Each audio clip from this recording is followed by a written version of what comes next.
ਸਤਿ ਸ਼੍ਰੀ ਅਕਾਲ। ਅੱਜ ਦੀ ਸਾਡੀ ਕਹਾਣੀ ਇੱਕ ਹੋਕਾ ਅੰਮ੍ਰਿਤਾ ਪ੍ਰੀਤਮ ਦੀਆਂ ਰਚਨਾਵਾਂ ਵਿੱਚੋਂ ਇੱਕ ਹੈ। ਆਓ ਸ਼ੁਰੂ ਕਰੀਏ। ਕਰਮੋ ਨੇ ਗੜਵੇ ਵਿੱਚ ਲੱਸੀ ਪੁਆਈ ਤੇ ਫਿਰ ਅੱਧਿਓਂ ਵੀ ਬਹੁਤੇ ਖਾਲੀ ਗੜਵੇ ਨੂੰ ਵੇਂਦੀ ਹੋਈ ਆਖਣ ਲੱਗੀ, ਅੱਜ ਵੱਡੀ ਸਰਦਾਰਨੀ ਨਹੀਂ ਦਿਸੀ, ਕਿਤੇ ਸੁੱਖ ਨਾਲ ਰਾਜੀ ਤਾਂ ਹੈ। ਸਰਦਾਰਨੀ ਨਿਹਾਲ ਕੌਰ ਹੁਣੇ ਘੜੀ ਕੁ ਪਹਿਲਾਂ ਚੌਂਕੇ ਵਿੱਚ ਆਈ ਸੀ। ਚੁੱਲ੍ਹੇ ਉੱਤੇ ਰਿੱਝਦੀ ਖੀਰ ਹੇਠਾਂ ਅੱਗ ਦਾ ਭਾਂਬੜ ਵੇਖ ਕੇ ਉਸ ਲੱਕੜਾਂ ਪਿਛਾਂ ਖਿੱਚ ਦਿੱਤੀਆਂ ਸਨ। ਵੀਰੋ ਕੁੜੀਏ, ਖੀਰਾਂ ਕਦੇ ਏਡੀ ਅੱਗ ਤੇ ਵੀ ਰਿੱਝਦੀਆਂ ਨੇ। ਖੀਰ ਹੇਠਾਂ ਡਾਢੀ ਮੱਠੀ ਅੱਗ ਬਾਲੀ ਦੀ ਹੈ, ਉਸਨੇ ਆਖਿਆ ਸੀ ਤੇ ਫਿਰ ਚੁੱਲ੍ਹੇ ਦੇ ਕੋਲ ਲੱਕੜ ਦੀ ਪਟੜੀ ਡਾਹ ਕੇ ਉਹ ਪਟੜੀ ਉੱਤੇ ਬਹਿੰਦੀ ਖੀਰ ਦੇ ਪਤੀਲੇ ਵਿੱਚ ਕੜਛੀ ਫੇਰਨ ਲੱਗ ਪਈ ਸੀ। ਸਵੇਰੇ ਦਹੀਂ ਦੀ ਚਾਟੀ ਉਸਨੇ ਆਪ ਰਿੜਕੀ ਸੀ, ਪਰ ਲੱਸੀ ਪੁਣਦੀ ਨੇ ਵੀਰੋ ਨੂੰ ਆਖਿਆ ਸੀ ਕਿ ਹੁਣ ਉਹ ਘੜੀ ਕੁ ਆਰਾਮ ਕਰੇਗੀ। ਜਿਹੜਾ ਵੀ ਕੰਮੀ ਕਮੀਨ ਆਵੇ ਵੀਰੋ ਉਸਨੂੰ ਲੱਸੀ ਦੇ ਦੇਵੇ। ਸ਼ਾਇਦ ਹੋਰਨਾਂ ਕੰਮੀਆਂ ਨੇ ਵੀ ਲੱਸੀ ਲੈਣ ਲੱਗਿਆਂ ਇਹ ਗੱਲ ਪੁੱਛੀ ਹੋਵੇਗੀ, ਪਰ ਨਿਹਾਲ ਕੌਰ ਨੂੰ ਪਤਾ ਨਹੀਂ, ਉਹ ਅੰਦਰਲੇ ਕਮਰੇ ਵਿੱਚ ਸੀ। ਪਰ ਇਸ ਵੇਲੇ ਜਦੋਂ ਉਹ ਚੌਂਕੇ ਵਿੱਚ ਬੈਠੀ ਹੋਈ ਸੀ ਤਾਂ ਦਹਿਲੀਜ਼ ਤੋਂ ਬਾਹਰ ਬੈਠੀ ਹੋਈ ਕਰਮੋ ਦੀ ਆਵਾਜ਼ ਉਸਨੇ ਆਪ ਸੁਣੀ। ਰਾਜੀ ਆਂ ਕਰਮੋ, ਤੂੰ ਰਾਜੀ ਏ? ਨਿਹਾਲ ਕੌਰ ਨੇ ਅੰਦਰੋਂ ਆਵਾਜ਼ ਦਿੱਤੀ। ਕਰਮੋ ਨੇ ਛੇਤੀ ਨਾਲ ਦਹਿਲੀਜ਼ਾਂ ਦੇ ਕੋਲ ਆ ਕੇ ਅੰਦਰ ਵੱਲ ਝਾਕਿਆ ਤੇ ਆਪਣੇ ਇੱਕ ਹੱਥ ਨੂੰ ਮੱਥੇ ਨਾਲ ਛੁਹਾਂਦੀ ਆਖਣ ਲੱਗੀ, ਤੈਨੂੰ ਸੱਤੇ ਖੈਰਾਂ ਸਰਦਾਰਨੀ, ਅੱਜ ਤੈਨੂੰ ਡਿੱਠਾ ਨਹੀਂ ਸੀ। ਮੈਂ ਆਖਿਆ ਮੇਰੀ ਸਰਦਾਰਨੀ ਵੱਲ ਹੋਵੇ ਸਹੀ। ਕੰਮੀ ਕਮੀਨ ਸਾਰੇ ਹੀ ਨਿਹਾਲ ਕੌਰ ਦੀਆਂ ਬੁਲਾਈ ਲੈਂਦੇ ਸਨ। ਇਹ ਨਵੀਂ ਗੱਲ ਨਹੀਂ ਸੀ, ਪਰ ਤਾਂ ਵੀ ਨਿਹਾਲ ਕੌਰ ਨੂੰ ਜਾਪਿਆ ਕਿ ਕਰਮੋ ਨੇ ਲੱਸੀ ਲੈਂਦਿਆਂ ਹੀ ਜਿਹੜਾ ਉਹਨੂੰ ਯਾਦ ਕੀਤਾ ਸੀ ਜ਼ਰੂਰ ਕੋਈ ਹੋਰ ਗੱਲ ਸੀ। ਤਾਹੀਓਂ ਜੋ ਨਿਹਾਲ ਕੌਰ ਨੇ ਕਰਮੋ ਵੱਲ ਵੇਖਿਆ ਤਾਂ ਕਰਮੋ ਨੇ ਗੜਵੇ ਦਾ ਮੂੰਹ ਉਡਾ ਕੇ ਉਹਦੇ ਵੱਲ ਕੀਤਾ ਹੋਇਆ ਸੀ। ਨਿਹਾਲ ਕੌਰ ਸਮਝ ਗਈ ਤੇ ਵੀਰੋ ਵੱਲ ਵੇਖਦੀ ਆਖਣ ਲੱਗੀ, ਮਖੇ ਕਰਮੋ ਨੂੰ ਗੜਵਾ ਭਰ ਦਿਆ ਕਰ, ਇਹਦੇ ਨਿੱਕੇ ਨਿੱਕੇ ਜੀ ਨੇ ਲੱਸੀ ਪੀਣ ਵਾਲੇ। ਰੱਬ ਤੈਨੂੰ ਬਹੁਤ ਦਏ, ਤੇਰੇ ਹੱਥ ਇੰਨੇ ਸਬਰ ਕੱਤੇ ਨੇ ਕਿ ਨਿਆਣੇ ਦੋ ਦੋ ਵਾਰ ਲੱਸੀ ਚਾੜ ਜਾਂਦੇ ਨੇ। ਹੋਰ ਲੱਸੀ ਲੈਂਦੀ ਕਰਮੋ ਨੇ ਆਖਿਆ, ਤੇ ਭਾਵੇਂ ਇਸ ਵੇਲੇ ਉਸਨੂੰ ਲੱਸੀ ਦੇਂਦੇ ਹੱਥ ਵੀਰੋ ਦੇ ਸਨ, ਪਰ ਕਰਮੋ ਜੋ ਕੁਝ ਆਖਦੀ ਪਈ ਸੀ ਉਹ ਨਿਹਾਲ ਕੌਰ ਦੇ ਹੱਥਾਂ ਨੂੰ ਆਖਦੀ ਪਈ ਸੀ। ਕਰਮੋ ਚਲੀ ਗਈ ਤਾਂ ਨਿਹਾਲ ਕੌਰ ਨੂੰ ਉਹਦੀਆਂ ਅਸੀਸਾਂ ਭੁੱਲ ਗਈਆਂ। ਸਿਰਫ ਉਹਦਾ ਆਖਿਆ ਹੋਇਆ ਇੱਕੋ ਲਫ਼ਜ਼ ਚੇਤੇ ਰਹਿ ਗਿਆ, ਵੱਡੀ ਸਰਦਾਰਨੀ। ਨਿਹਾਲ ਕੌਰ ਇੱਕ ਦਿਨ ਵਿੱਚ ਸਰਦਾਰਨੀ ਤੋਂ ਵੱਡੀ ਸਰਦਾਰਨੀ ਬਣ ਗਈ ਸੀ। ਪਤਾ ਨਹੀਂ ਉਸਨੂੰ ਵੱਡੀ ਸਰਦਾਰਨੀ ਕਹਿਣ ਦਾ ਖਿਆਲ ਸਭ ਤੋਂ ਪਹਿਲਾਂ ਕਿਸ ਨੂੰ ਆਇਆ ਸੀ। ਸ਼ਾਇਦ ਸਾਰਿਆਂ ਨੂੰ ਇਕੱਠਿਆਂ ਹੀ ਆ ਗਿਆ ਸੀ। ਘਰ ਦੀ ਮਹਿਰੀ ਤੋਂ ਲੈ ਕੇ ਕਾਰਖਾਨੇ ਦੇ ਸਾਰੇ ਮੁਨਸ਼ੀ ਮੁਨੀਮ ਤੇ ਕੰਮੀ ਕਮੀਨ ਉਸਨੂੰ ਵੱਡੀ ਸਰਦਾਰਨੀ ਕਹਿਣ ਲੱਗ ਪਏ ਸਨ। ਇੱਥੋਂ ਤੱਕ ਕਿ ਘਰ ਦੇ ਮਾਲਕ ਸਰਦਾਰ ਨੇ ਵੀ ਕੱਲ ਉਸ ਨੂੰ ਵੱਡੀ ਸਰਦਾਰਨੀ ਆਖ ਕੇ ਬੁਲਾਇਆ ਸੀ। ਤੇ ਫਿਰ ਨਿਹਾਲ ਕੌਰ ਨੂੰ ਖਿਆਲ ਆਇਆ ਕਿ ਪਰਸੋਂ ਉਸਨੇ ਆਪ ਹੀ ਤਾਂ ਮਹਿਰੀ ਨੂੰ ਆਖਿਆ ਸੀ ਕਿ ਜਾ ਛੋਟੀ ਸਰਦਾਰਨੀ ਨੂੰ ਉਹਦੇ ਕਮਰੇ ਵਿੱਚੋਂ ਬੁਲਾ ਲਿਆ। ਸੋ ਜੇ ਕੋਈ ਛੋਟੀ ਸਰਦਾਰਨੀ ਹੋਵੇ ਤਾਂ ਵੱਡੀ ਸਰਦਾਰਨੀ ਆਪੇ ਹੀ ਬਣ ਜਾਣੀ ਸੀ। ਨਿਹਾਲ ਕੌਰ ਨੂੰ ਖਿਆਲ ਆਇਆ ਤੇ ਫਿਰ ਕਿੰਨੇ ਹੀ ਖਿਆਲ ਨਿੱਕੇ ਨਿੱਕੇ ਚੌਲਾਂ ਵਾਂਗ ਉਹਦੇ ਮਨ ਦੇ ਦੁੱਧ ਵਿੱਚ ਰਿੱਝਣ ਲੱਗ ਪਏ। ਰਿੱਝਦੇ ਖਿਆਲਾਂ ਵਿੱਚੋਂ ਇੱਕ ਖਿਆਲ ਇਹ ਵੀ ਸੀ ਕਿ ਵੀਰੋ ਜਦੋਂ ਦੀ ਇਸ ਘਰ ਵਿੱਚ ਛੋਟੀ ਸਰਦਾਰਨੀ ਬਣ ਕੇ ਆਈ ਸੀ, ਉਦੋਂ ਦੀ ਉਹ ਰਾਤ ਨੂੰ ਸੌਣ ਲੱਗਿਆਂ ਇੱਕ ਨੇਮ ਵਾਂਗ ਨਿਹਾਲ ਕੌਰ ਦੇ ਕਮਰੇ ਵਿੱਚ ਆਉਂਦੀ ਸੀ ਤੇ ਉਹਦੀ ਮੰਜੀ ਦੀ ਹੀਂਹ ਉੱਤੇ ਬਹਿ ਕੇ ਉਹਦੇ ਪੈਰ ਘੁੱਟਦੀ ਸੀ। ਨਿਹਾਲ ਕੌਰ ਨੇ ਤਾਂ ਧੀ ਦੀ ਡੋਲੀ ਤੋਰੀ ਸੀ ਤੇ ਨਾ ਪੁੱਤਰ ਦੀ ਡੋਲੀ ਲਿਆਉਣੀ ਸੀ, ਪਰ ਜਦੋਂ ਹੱਥੀਂ ਵਿਆਹੀ ਸੌਂਕਣ ਉਹਦੇ ਪੈਰ ਘੁੱਟਦੀ ਸੀ ਤਾਂ ਨਿਹਾਲ ਕੌਰ ਨੂੰ ਜਾਪਦਾ ਸੀ ਕਿ ਉਹਨੇ ਧੀ ਵੀ ਵੇਖ ਲਈ ਤੇ ਨੂੰਹ ਵੀ। ਤੇ ਨਿਹਾਲ ਕੌਰ ਨੇ ਇੱਕ ਡੂੰਘਾ ਸਾਹ ਭਰ ਕੇ ਬੜੇ ਹੱਸਦੇ ਹੋਠਾਂ ਨਾਲ ਆਪਣੇ ਆਪ ਨੂੰ ਮਨਾ ਲਿਆ ਸੀ ਕਿ ਵੀਰੋ ਉਹਦੀ ਧੀ ਵੀ ਸੀ ਤੇ ਨੂੰਹ ਵੀ। ਨਿਹਾਲ ਕੌਰ ਨੇ ਆਪਣੇ ਸਰਦਾਰ ਦੇ ਦੂਜੇ ਵਿਆਹ ਲਈ ਇਹ ਕੁੜੀ ਵੀਰੋ ਆਪ ਹੀ ਲੱਭੀ ਸੀ। ਸਾਕ ਚੰਗੇ ਘਰਾਂ ਤੋਂ ਵੀ ਮਿਲਦੇ ਸਨ, ਪਰ ਉਹ ਸਾਰੇ ਸਰਦਾਰ ਨੂੰ ਨਹੀਂ, ਸਰਦਾਰ ਦੀ ਹਵੇਲੀ ਨੂੰ ਮਿਲਦੇ ਸਨ। ਸਰਦਾਰ ਦੀ ਸਿਆਣੀ ਉਮਰ ਤੋਂ ਡਰਦੇ ਜਿਹੜੇ ਵੀ ਸਾਕ ਲੈ ਕੇ ਆਉਂਦੇ ਸਨ, ਉਹ ਸਾਕ ਕਰਨ ਤੋਂ ਪਹਿਲਾਂ ਹਵੇਲੀ ਆਪਣੀ ਧੀ ਦੇ ਨਾਂ ਕਰਵਾ ਲੈਣਾ ਚਾਹੁੰਦੇ ਸਨ। ਸਰਦਾਰ ਆਪਣੀ ਹਵੇਲੀ ਦਾ ਵਾਰਸ ਜ਼ਰੂਰ ਲੱਭਦਾ ਸੀ, ਪਰ ਹਵੇਲੀ ਨੂੰ ਉਸ ਔਰਤ ਦੇ ਨਾਂ ਨਹੀਂ ਸੀ ਕਰ ਸਕਦਾ ਜਿਹਦੀ ਕੁੱਖ ਦੇ ਵਾਰਸ ਨੇ ਪਤਾ ਨਹੀਂ ਕਦੋਂ ਜੰਮਣਾ ਸੀ। ਹਾਲ ਦੀ ਘੜੀ ਸਿਰਫ ਉਹਦੀ ਭਵਿੱਖਬਾਣੀ ਕਰਨੀ ਸੀ ਤੇ ਸਰਦਾਰ ਨੇ ਦੂਜਾ ਵਿਆਹ ਕਰਨ ਤੋਂ ਨਾ ਕਰ ਦਿੱਤੀ ਸੀ। ਪਰ ਇਸ ਨਾਂ ਵਿੱਚ ਇੱਕ ਹੋਕਾ ਰਲਿਆ ਹੋਇਆ ਸੀ। ਨਿਹਾਲ ਕੌਰ ਨੇ ਇਹ ਹੋਕਾ ਸੁਣਿਆ ਸੀ ਤੇ ਇੰਜ ਉਸਨੇ ਇੱਕ ਬੜੇ ਨਿਮਾਣੇ ਜਿਹੇ ਘਰ ਦੀ ਇਹ ਵੀਰੋ ਲੱਭ ਕੇ ਆਪਣੇ ਸਰਦਾਰ ਨੂੰ ਦੇ ਦਿੱਤੀ ਸੀ ਤੇ ਉਹਦੇ ਬਦਲੇ ਵਿੱਚ ਉਹਦਾ ਹੋਕਾ ਆਪ ਲੈ ਲਿਆ ਸੀ। ਇੱਕ ਦਿਨ ਸਰਦਾਰ ਨੇ ਕੰਧ ਵਿੱਚ ਲੱਗੀ ਹੋਈ ਆਪਣੀ ਲੋਹੇ ਦੀ ਅਲਮਾਰੀ ਖੋਲ੍ਹੀ ਤਾਂ ਕਿੰਨਾ ਚਿਰ ਖੁੱਲ੍ਹੀ ਅਲਮਾਰੀ ਦੇ ਅੱਗੇ ਖਲੋਤਾ ਕੁਝ ਸੋਚਦਾ ਰਿਹਾ। ਵੱਡੀ ਸਰਦਾਰਨੀ ਕਿੱਥੇ ਗਈ ਏ? ਸਰਦਾਰ ਨੇ ਵੀਰੋ ਨੂੰ ਕਾਲੀਆਂ ਪੈ ਕੇ ਪੁੱਛਿਆ। ਵੱਡੀ ਸਰਦਾਰਨੀ ਘਰ ਨਹੀਂ ਸੀ। ਸਰਦਾਰ ਨੇ ਅਲਮਾਰੀ ਬੰਦ ਕਰਕੇ ਚਾਬੀ ਬੋਝੇ ਵਿੱਚ ਪਾ ਲਈ ਤੇ ਕਾਰਖਾਨੇ ਜਾਂਦਾ ਵੀਰੋ ਨੂੰ ਆਖ ਗਿਆ ਕਿ ਨਿਹਾਲ ਕੌਰ ਜਿਸ ਵੇਲੇ ਵੀ ਘਰ ਆਵੇ ਉਹ ਹੇਠਾਂ ਮੁਨਸ਼ੀ ਨੂੰ ਆਵਾਜ਼ ਦੇ ਕੇ ਮੈਨੂੰ ਕਾਰਖਾਨੇ ਵਿੱਚ ਸੁਨੇਹਾ ਭੇਜ ਦੇਵੇ। ਨਿਹਾਲ ਕੌਰ ਜਿਸ ਵੇਲੇ ਆਈ, ਵੀਰੋ ਬਾਹਰਲੇ ਖੁਰੇ ਉੱਤੇ ਬੜੀ ਘਾਬਰੀ ਹੋਈ ਬੈਠੀ ਹੋਈ ਸੀ। ਉਸ ਨੂੰ ਹੁਣੇ ਇੱਕ ਉਲਟੀ ਆਈ ਸੀ। ਨਿਹਾਲ ਕੌਰ ਨੇ ਵੀਰੋ ਦੀ ਬਾਂਹ ਥੰਮੀ, ਉਹਦੇ ਮੋਢੇ ਘੁੱਟੇ ਤੇ ਉਹਨੂੰ ਮੰਜੀ ਉੱਤੇ ਲਟਾਇਆ, ਪਰ ਵੀਰੋ ਨੇ ਕੰਬਦੇ ਕੰਬਦੇ ਪੈਰ ਮੰਜੀ ਤੇ ਥੱਲੇ ਲਾਹੇ ਤੇ ਉੜ ਕੇ ਨਿਹਾਲ ਕੌਰ ਦੇ ਪੈਰ ਫੜ ਲਏ। ਸਰਦਾਰਨੀ, ਤੂੰ ਮੈਨੂੰ ਇੱਕ ਦਿਨ ਆਖਿਆ ਸੀ ਕਿ ਮੈਂ ਤੇਰੀ ਧੀ ਵੀ ਹਾਂ ਤੇ ਨੂੰਹ ਵੀ। ਅੱਜ ਮੈਨੂੰ ਭਾਵੇਂ ਆਪਣੀ ਧੀ ਸਮਝ ਕੇ ਬਚਾ ਲੈ, ਭਾਵੇਂ ਨੂੰਹ ਸਮਝ ਕੇ।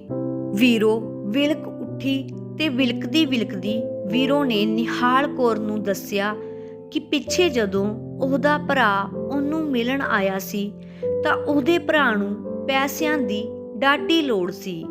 ਵੀਰੋ ਉਸ ਨੂੰ ਕੁਝ ਪੈਸੇ ਵੀ ਦਿੱਤੇ ਸਨ, ਪਰ ਪੈਸੇ ਉਹਦੇ ਕੋਲ ਬੜੇ ਥੋੜੇ ਸਨ। ਇਸ ਲਈ ਉਸਨੇ ਸਰਦਾਰ ਦੇ ਬੋਝੇ ਵਿੱਚੋਂ ਅਲਮਾਰੀ ਦੀ ਚਾਬੀ ਚੁਰਾ ਕੇ ਲੋਹੇ ਦੀ ਅਲਮਾਰੀ ਖੋਲ੍ਹੀ ਸੀ ਤੇ ਅਲਮਾਰੀ ਵਿੱਚੋਂ ਚਾਂਦੀ ਦੇ ਭਾਂਡੇ ਕੱਢ ਕੇ ਆਪਣੇ ਭਰਾ ਨੂੰ ਦੇ ਦਿੱਤੇ ਸਨ। ਇਹ ਤੇਰਾ ਆਪਣਾ ਘਰ ਏ ਵੀਰੋ, ਜੇ ਤੂੰ ਆਪਣੇ ਘਰ ਨੂੰ ਆਪਣੇ ਹੱਥੀਂ ਉਜਾੜੇਂਗੀ। ਗੱਲ ਅਜੇ ਨਿਹਾਲ ਕੌਰ ਦੇ ਮੂੰਹ ਵਿੱਚ ਸੀ। ਵੀਰੋ ਤਮਕ ਉੱਠੀ। ਇਹ ਘਰ ਨਾ ਮੈਨੂੰ ਕਦੇ ਆਪਣਾ ਲੱਗਾ ਏ ਨਾ ਲੱਗਣਾ ਏ, ਪਰ ਇਹ ਮੈਂ ਤੇਰੇ ਨਾਲ ਇਕਰਾਰ ਕਰਨੀ ਆ ਸਰਦਾਰਨੀ ਕਿ ਅੱਗੋਂ ਮੈਂ ਕਦੀ ਇਸ ਘਰ ਦੀ ਕੋਈ ਚੀਜ਼ ਕਿਸੇ ਨੂੰ ਨਹੀਂ ਦਿਆਂਗੀ। ਮੈਂ ਉਸ ਦਿਨ ਵੀ ਗਲਤੀ ਕੀਤੀ ਸੀ, ਐਵੇਂ ਕਰ ਬੈਠੀ, ਪਿੱਛੋਂ ਪਛਤਾ ਗਈ ਸਾਂ। ਤੈਨੂੰ ਪਤਾ ਏ ਮੇਰਾ ਵਿਆਹ ਕਰਨ ਲੱਗਿਆਂ ਮੇਰੇ ਪਿਓ ਨੇ ਮੇਰੇ ਭਰਾ ਦੇ ਕਾਰੋਬਾਰ ਦਾ ਵਾਸਤਾ ਪਾ ਕੇ ਤੇਰੇ ਕੋਲੋਂ 2000 ਰੁਪਇਆ ਮੰਗਿਆ ਸੀ।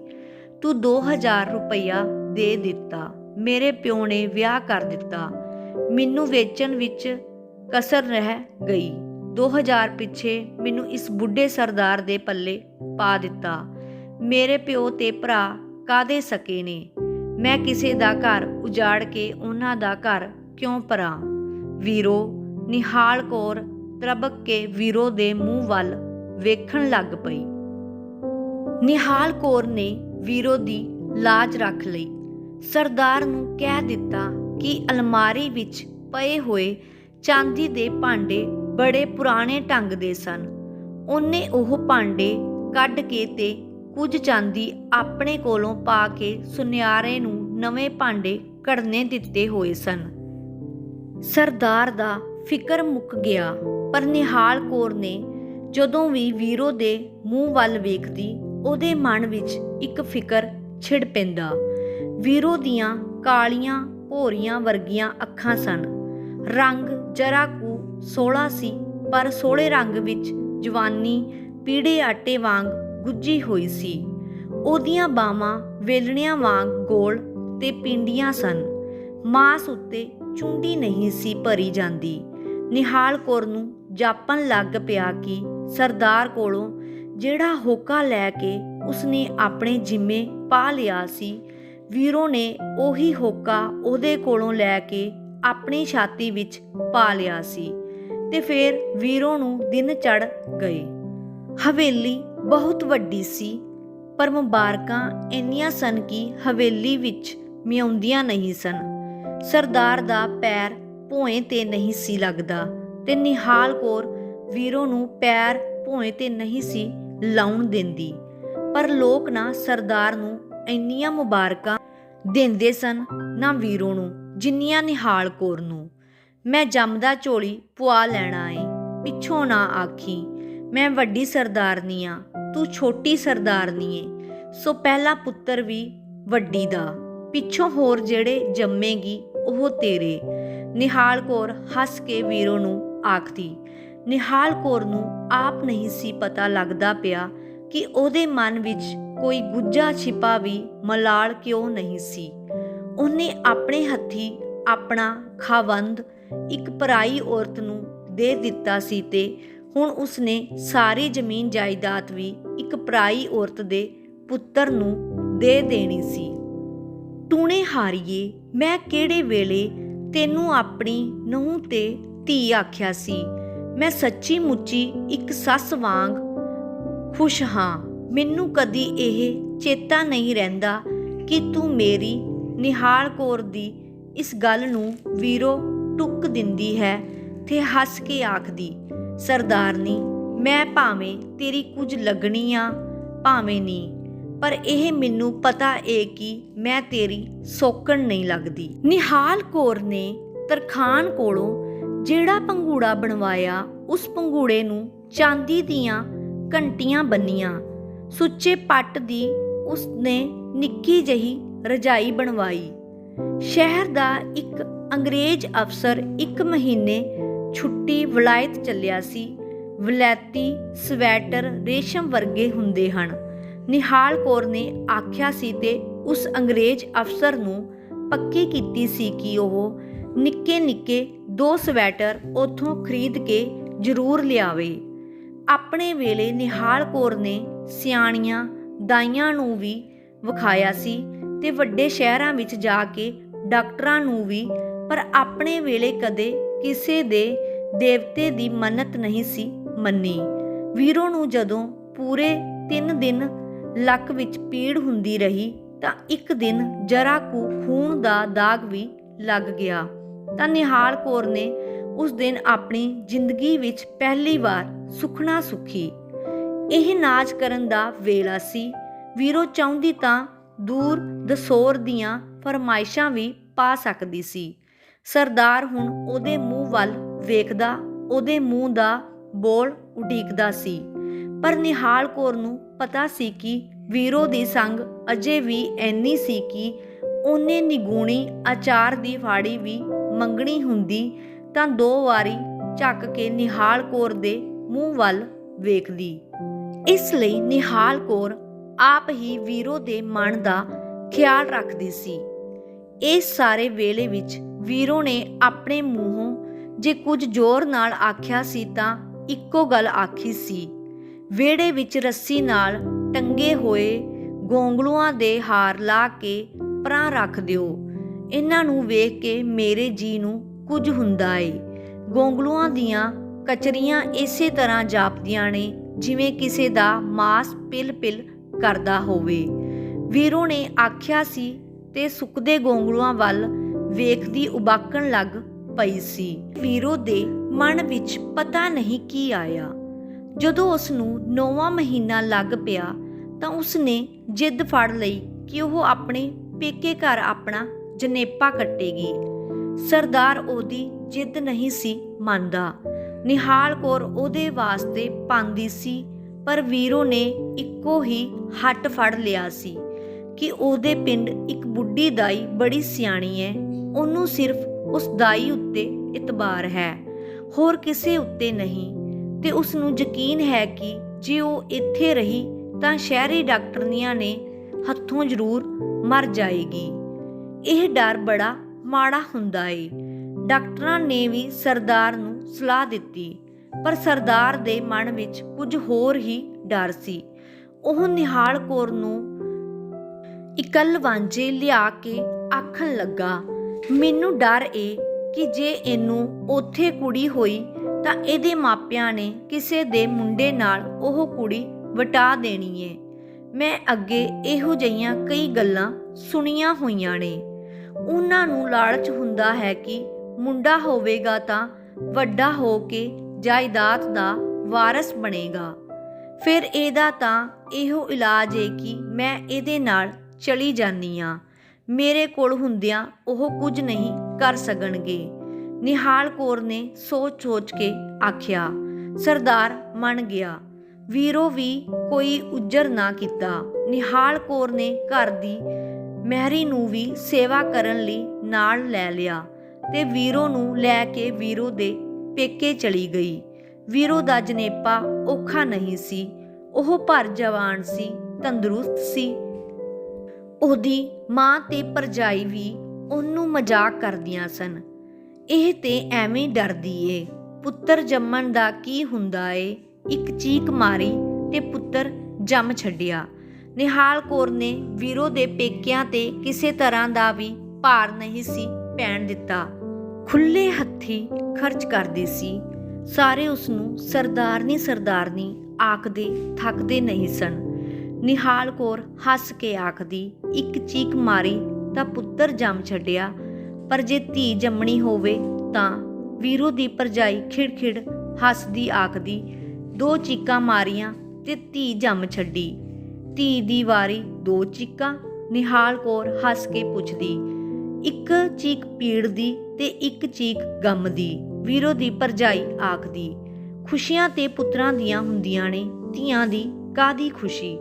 ਨਿਹਾਲ ਕੌਰ ਨੂੰ ਭਾਵੇਂ ਆਪਣੇ ਮਨ ਵਿੱਚ ਇੱਕ ਵਾਰੀ ਡਾਢੀ ਚੀਸ ਪਈ। ਮੈਂ ਤਾਂ ਜ਼ਿੰਦਗੀ ਵਿੱਚ ਨਾ ਇੱਕ ਚੀਰ ਮਾਰ ਕੇ ਵੇਖੀ ਨਾ 2, ਪਰ ਉਸਨੇ ਆਪਣੇ ਹੱਸਦੇ ਹੋਠਾਂ ਨਾਲ ਆਪਣੀ ਚੀਸ ਨੂੰ ਇਸ ਤਰ੍ਹਾਂ ਪੀ ਲਿਆ ਕਿ ਉਸ ਦੀ ਚੀਸ ਵੀ ਉਹਦੇ ਮੂੰਹ ਵੱਲ ਵੇਖ ਕੇ ਸ਼ਰਮਿੰਦੀ ਹੋ ਗਈ। ਤੇ ਫਿਰ ਜਿਸ ਰਾਤ ਵੀਰੋ ਨੂੰ ਪੀੜਾਂ ਛਿੜੀਆਂ, ਉਹਦੇ ਦੰਦਾਂ ਹੇਠ ਦਿੱਤੇ ਹੋਏ ਜਵਾਨ ਹੋਠਾਂ ਨੇ ਉਹਨਾਂ ਪੀੜਾਂ ਨੂੰ ਇਸ ਤਰ੍ਹਾਂ ਜਰ ਲਿਆ ਕਿ ਦੂਜੇ ਕੰਨ ਆਵਾਜ਼ ਨਾ ਪਹੁੰਚੀ। ਸਿਰਫ ਇੱਕੋ ਵਾਰੀ ਉਹਦੀ ਇੱਕ ਚੀਕ ਸੁਣਾਈ ਦਿੱਤੀ ਤੇ ਫਿਰ ਦਾਈ ਨੇ ਵੀਰੋ ਦੀ ਸਰਹੰਦੀ ਵੱਲ ਬੈਠੀ ਹੋਈ ਨਿਹਾਲ ਕੌਰ ਵੱਲ ਵੇਖ ਕੇ ਆਖਿਆ, ਸਰਦਾਰਨੀ ਮੁਬਾਰਕਾਂ ਹੋਣ, ਆ ਤੇਰੀ ਝੋਲੀ ਪੁੱਤਰ ਨਾਲ ਭਰ ਦਿਆਂ। ਨਿਹਾਲ ਕੌਰ ਨੇ ਮੁੰਡੇ ਨੂੰ ਵੀ ਝੋਲੀ ਵਿੱਚ ਪਾਇਆ, ਮੁਬਾਰਕਾਂ ਨੂੰ ਵੀ। ਪਰ ਸਵੇਰ ਸਾਰ ਜਿਸ ਵੇਲੇ ਉਹ ਸਰਦਾਰ ਨੂੰ ਤਾਰ ਦੇਣ ਲੱਗੀ ਤਾਂ ਵੀਰੋ ਨੇ ਨਿਹਾਲ ਕੌਰ ਨੂੰ ਆਪਣੇ ਕੋਲ ਬੁਲਾ ਕੇ ਆਪਣੇ ਦੋਵੇਂ ਹੱਥ ਉਹਦੇ ਪੈਰਾਂ ਉੱਤੇ ਰੱਖ ਦਿੱਤੇ। ਸਰਦਾਰਨੀ, ਮੈਂ ਜੱਗ ਜਹਾਨ ਅੱਗੇ ਝੂਠ ਬੋਲ ਸਕਣੀ ਆ, ਪਰ ਤੇਰੇ ਅੱਗੇ ਨਹੀਂ। ਇਹ ਮੁੰਡਾ ਤੇਰੇ ਸਰਦਾਰ ਦਾ ਨਹੀਂ। ਵੀਰੋ ਨਿਹਾਲ ਕੌਰ ਨੂੰ ਜਾਪਿਆ ਉਹਦੀ ਜੀਭ ਥਥਲਾਂਦੀ ਪਈ ਹੈ। ਮੈਂ ਸਰਦਾਰ ਦੀ ਦੇਣਦਾਰ ਨਹੀਂ, ਪਰ ਤੇਰੀ ਦੇਣਦਾਰ ਹਾਂ।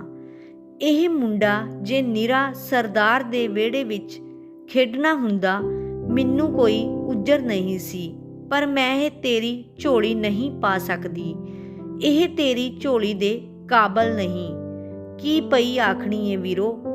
ਕੀਤਾ ਤਾਂ ਮੈਂ ਹਾਸੇ ਪਾਣੇ ਸੀ, ਪਰ ਹਾਸੇ ਦਾ ਵਿਨਾਸਾ ਖੋਰੇ ਇੰਜ ਹੀ ਹੁੰਦਾ ਏ। ਪਰ ਤੈਨੂੰ ਸੱਚੀ ਦੱਸਾਂ, ਮੈਨੂੰ ਆਪਣੇ ਲਈ ਕੋਈ ਪਛਤਾਵਾ ਨਹੀਂ। ਜੇ ਕੋਈ ਪਛਤਾਵਾ ਏ ਤਾਂ ਤੇਰੇ ਲਈ। ਵੀਰੋ ਤੈਨੂੰ ਯਾਦ ਏ ਮੈਂ ਇੱਕ ਫੇਰਾ ਪੇਕੇ ਆਈ ਸਾਂ। ਪਿਛਲੇ ਵਰੇ ਤੁਹਾਡਾ ਮੁਨਸ਼ੀ ਮੇਰੇ ਨਾਲ ਆਇਆ ਸੀ ਮੈਨੂੰ ਪੇਕਿਆਂ ਨੂੰ ਮਿਲਾਉਣ ਲਈ। ਇੱਥੇ ਸਾਰੇ ਪਿੰਡ ਵਿੱਚ ਇੱਕ ਗੱਲ ਫੈਲੀ ਹੋਈ ਸੀ ਕਿ ਮੇਰੇ ਮਾਪਿਆਂ ਨੇ ਰੁਪਈਆ ਲੈ ਕੇ ਮੈਨੂੰ ਇੱਕ ਬੁੱਢੇ ਸਰਦਾਰ ਨਾਲ ਵਿਆਹ ਦਿੱਤਾ ਸੀ। ਸਰਦਾਰ ਕਦੇ ਇਸ ਪਿੰਡ ਨਹੀਂ ਆਇਆ। ਮੇਰਾ ਪਿਓ ਵੀ ਮੈਨੂੰ ਤੁਹਾਡੇ ਸ਼ਹਿਰ ਲੈ ਗਿਆ ਸੀ ਤੇ ਗੁਰਦੁਆਰੇ ਵਿੱਚ ਲਾਵਾਂ ਪੜਾ ਕੇ ਤੁਹਾਡੇ ਘਰ ਛੱਡ ਆਇਆ ਸੀ। ਮੈਂ ਜਦੋਂ ਪਿੰਡ ਆਈ, ਜਣੀ ਖਣੀ ਨੇ ਮੈਨੂੰ ਪੁੱਛਿਆ ਕਿ ਸਰਦਾਰ ਕਿੰਨਾ ਕੁ ਬੁੱਢਾ ਸੀ। ਮੈਨੂੰ ਕੀ ਸੁੱਝੀ, ਮੈਂ ਉਹਨਾਂ ਨੂੰ ਗਲੋਂ ਲਾਉਣ ਲਈ ਆਖ ਦਿੱਤਾ ਕਿ ਮੇਰਾ ਵਿਆਹ ਬੁੱਢੇ ਨਾਲ ਨਹੀਂ ਹੋਇਆ। ਤੁਹਾਡਾ ਮੁੰਸ਼ੀ ਬੜਾ ਜਵਾਨ ਸੀ, ਸੋਹਣਾ ਵੀ ਸੀ। ਮੈਂ ਉਹਨਾਂ ਨੂੰ ਵਿਖਾਇਆ ਤੇ ਆਖਿਆ ਕਿ ਉਹ ਮੇਰਾ ਘਰ ਵਾਲਾ ਸੀ। ਸਾਰੀਆਂ ਮੇਰੀ ਕਿਸਮਤ ਤੇ ਹੈਰਾਨ ਹੋ ਗਈਆਂ। ਮੁਨਸ਼ੀ ਨੂੰ ਮੈਂ ਇਹ ਗੱਲ ਦੱਸ ਦਿੱਤੀ। ਉਹਨੇ ਵੀ ਮਚਲ ਮਾਰ ਛੱਡੀ ਤੇ ਜਦੋਂ ਮੇਰੀਆਂ ਸਹੇਲੀਆਂ ਨੇ ਉਹਦੇ ਕੋਲੋਂ ਕਲਿਚੜੀਆਂ ਮੰਗੀਆਂ ਤਾਂ ਉਹਨੇ ਸੁਨਿਆਰੇ ਕੋਲੋਂ ਚਾਂਦੀ ਦੀਆਂ ਕਲਿਚੜੀਆਂ ਖਰੀਦ ਕੇ ਉਹਨਾਂ ਨੂੰ ਵੰਡ ਦਿੱਤੀਆਂ। 5-6 ਦਿਨ ਮੈਂ ਇੱਥੇ ਰਹੀ। ਰੋਜ਼ ਹਾਸਾ ਠੱਠਾ ਕਰਦਿਆਂ ਮੈਨੂੰ ਵੀ ਇਹ ਜਪ ਲੱਗ ਪਿਆ ਕਿ ਮੇਰਾ ਵਿਆਹ ਉਹਦੇ ਨਾਲ ਹੀ ਹੋਇਆ ਸੀ, ਕਿਸੇ ਹੋਰ ਨਾਲ ਨਹੀਂ। ਸਾਡਾ ਮੁਨਸ਼ੀ ਮਦਨ ਸਿੰਘ। ਮੈਂ ਹੁਣ ਪਰਤ ਕੇ ਸਰਦਾਰ ਦੇ ਘਰ ਨਹੀਂ ਜਾਣਾ, ਨਾ ਇਸ ਮੁੰਡੇ ਨੂੰ ਲਿਜਾਣਾ ਏ। ਮੈਂ ਇਸ ਲਈ ਜਿੱਦ ਬੰਨ ਕੇ ਇੱਥੇ ਆਈ ਹਾਂ। ਮੇਰੀ ਕੀਤੀ ਮੇਰੇ ਅੱਗੇ। ਮੈਂ ਹੋਰ ਤੇਰੇ ਕੋਲੋਂ ਕੁਝ ਨਹੀਂ ਮੰਗਦੀ ਸਰਦਾਰਨੀ, ਬਸ ਇੱਕੋ ਗੱਲ ਮੰਨਦੀ ਹਾਂ ਕਿ ਸਰਦਾਰ ਨੂੰ ਉਸ ਮੁਨਸ਼ੀ ਦਾ ਨਾਂ ਨਾ ਦੱਸੀ, ਨਹੀਂ ਤਾਂ ਉਹ ਮੁਨਸ਼ੀ ਨੂੰ ਨੌਕਰੀ ਤੋਂ ਕੱਢ ਦੇਵੇਗਾ। ਪਰ ਮਦਨ ਸਿੰਘ ਦਾ ਵਿਆਹ ਹੋਇਆ ਹੈ ਵੀਰੋ, ਉਹਦੇ ਘਰ 2 ਬਾਲ ਨੇ। ਇਸੇ ਲਈ ਉਹ ਡਰਦਾ ਏ ਕਿ ਜੇ ਸਰਦਾਰ ਨੂੰ ਪਤਾ ਲੱਗ ਗਿਆ ਤਾਂ ਉਹਦੀ ਨੌਕਰੀ ਜਾਂਦੀ ਰਹੇਗੀ। ਉਹਨੇ ਕਿਹੜਾ ਮੈਨੂੰ ਆਪਣੇ ਘਰ ਵਸਾਣਾ ਏ ਜੋ ਮੈਂ ਉਹਦੀ ਨੌਕਰੀ ਛੁਡਵਾਵਾਂ। ਉਹ ਜਿੱਥੇ ਰਵੇ ਰਾਜੀ ਰਵੇ। ਉਹ ਜਾਣੇ ਮੈਂ ਇੱਕ ਵਾਰੀ ਵੇਖਿਆ ਤੇ ਸਹੀ ਕਿ ਜਵਾਨ ਆਦਮੀ ਕਿਹੋ ਜਿਹਾ ਹੁੰਦਾ ਏ। ਨਿਹਾਲ ਕੌਰ ਨੇ ਘਬਰਾ ਕੇ ਅੱਖਾਂ ਮੀਟ ਲਈਆਂ ਤੇ ਫਿਰ ਜਿਸ ਵੇਲੇ ਉਹਨੇ ਅੱਖਾਂ ਖੋਲ੍ਹੀਆਂ, ਵੀਰੋ ਦੀ ਝੋਲੀ ਪਿਆ ਉਹਦਾ ਪੁੱਤਰ ਉਹਦੀ ਛਾਤੀ ਵਿੱਚੋਂ ਦੁੱਧ ਪੀਣ ਲਈ ਮੂੰਹ ਮਾਰਦਾ ਪਿਆ ਸੀ। ਨਿਹਾਲ ਕੌਰ ਨੂੰ ਜਾਪਿਆ ਸਰਦਾਰ ਦਾ ਜਿਹੜਾ ਹੋਕਾ ਉਸਨੇ ਆਪਣੇ ਜਿੰਮੇ ਲਿਆ ਸੀ ਤੇ ਵੀਰੋ ਨੇ ਉਹੀ ਹੋਕਾ ਉਹਦੇ ਕੋਲੋਂ ਲੈ ਕੇ ਆਪਣੀ ਛਾਤੀ ਵਿੱਚ ਪਾ ਲਿਆ ਸੀ।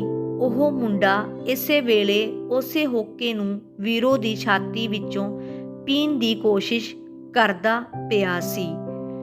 ਧੰਨਵਾਦ। ਜੇਕਰ ਤੁਹਾਨੂੰ ਕਹਾਣੀ ਚੰਗੀ ਲੱਗੀ ਹੋਵੇ ਤਾਂ ਚੈਨਲ ਨੂੰ ਲਾਈਕ, ਸਬਸਕ੍ਰਾਈਬ ਅਤੇ ਸ਼ੇਅਰ